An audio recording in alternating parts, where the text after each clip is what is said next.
Bonjour, Bernard Kuens, 65 ans, une carrière un peu slalom spécial. J'étais voué à rester en cuisine, mes parents étaient hôteliers-restaurateurs, donc j'ai démarré devant les marmites, j'étais cuisinier, et puis à un moment donné, les accidents de la vie font que il faut faire autre chose, on décide de faire autre chose. Et puis là, je suis parti dans la promotion du tourisme en Alsace pendant quelques années. Après de cela, j'en ai fait du consulting pendant une quinzaine d'années. Et puis là, on est venu toquer à ma porte en me disant il y a un poste qui se libère, c'est la Maison de l'Alsace à Paris. Et donc j'ai eu cette chance, cette opportunité de représenter l'Alsace pendant 17 ans, sur la soi-disant plus belle avenue du monde, en plein cœur de Paris, avec cette chance inouïe de pouvoir tisser les réseaux d'Alsaciens à Paris. Et j'ai eu beaucoup d'aide, j'ai eu des rencontres magnifiques. Je dis toujours que Rémi Pflimlin m'a permis de m'élever, m'a permis de me monter, parce que autour de lui, on prenait du grade, et donc j'avais cette chance-là.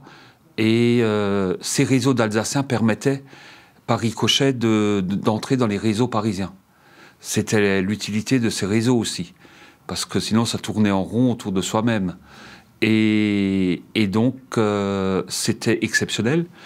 Et en revenant, en rentrant au pays, comme on dit, après les bons et loyaux services, ça c'est de l'autosatisfaction, j'ai eu cette chance aussi de prendre la présidence d'un institut des arts et traditions populaires qui se cherche encore, qui va devoir se redéployer, qui va devoir regarder ce qui se passe dans le Landerneau pour être utile aux Alsaciens.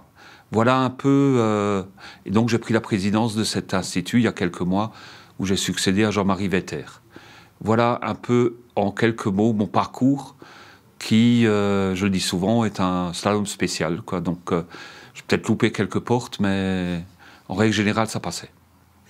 Alors l'Alsace vue de Paris, j'ai l'impression que plus on s'éloigne de l'Alsace, plus on y est attaché.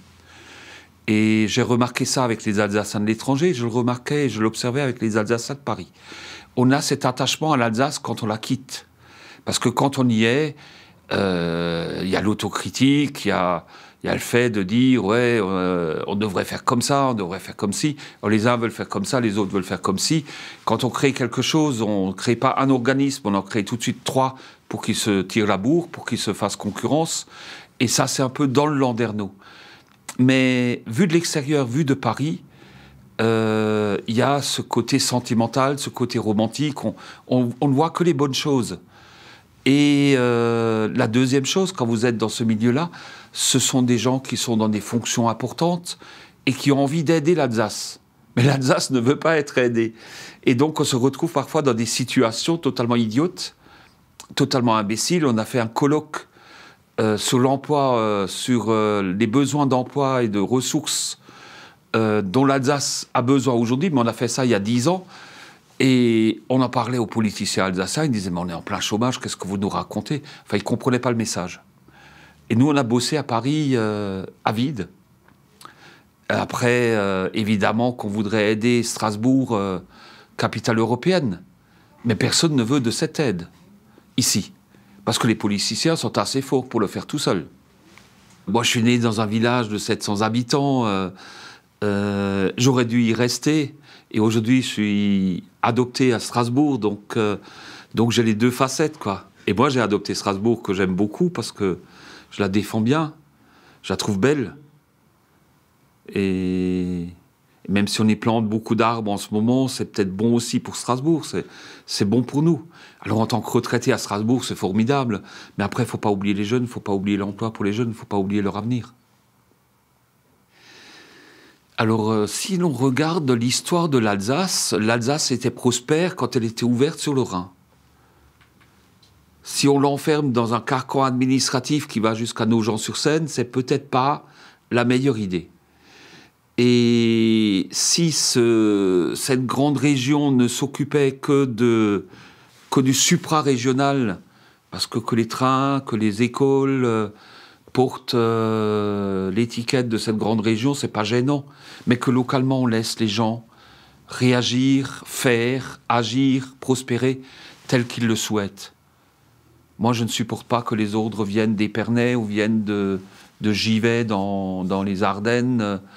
À Givet, dans les Ardennes, la problématique, elle est totalement différente qu'à Saint-Louis, dans les trois frontières. Et je pense que ce sera plus facile avec un non-alsacien à la tête de la grande région.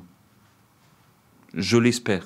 Il y a eu le chambardement des régions voulu par le président et son Premier ministre.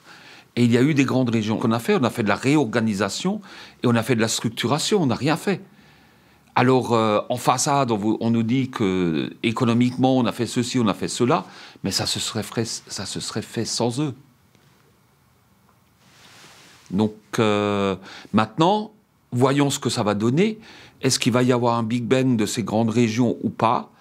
Et comment on va s'en sortir? Donc, après cette restructuration. C'est ça ce qui m'intéresse aujourd'hui. Je pense que c'est la carte à jouer pour les prochains mois, les prochaines années pour Strasbourg, et de jouer sur cette Europe démocratique, cette Europe des peuples, avec la Cour des droits de l'homme, avec le Conseil de l'Europe, et de jouer cette carte qui n'est pas l'Europe des trafics, l'Europe des lobbying, l'Europe de la technocratie. Laissons la technocratie à Bruxelles et faisons en sorte de magnifier le côté parlementaire et le côté démocratique des institutions à Strasbourg. Je ne fais pas la différence entre l'allemand et l'alsacien. J'aime le dialecte, mais le dialecte est un passeport aussi vers l'allemand. Si on ne fait rien, l'identité, elle disparaît. On peut lui donner une durée de vie de 10 ans, de 20 ans. C'est Germain qui chantait « Mir sind letzter ». On va y arriver, quoi. On va y arriver. Et puis après, on se demandera pourquoi qu'on est maqué avec la Sarre alors qu'on a le Bade-Wurtemberg à côté. On a tout ça, quoi.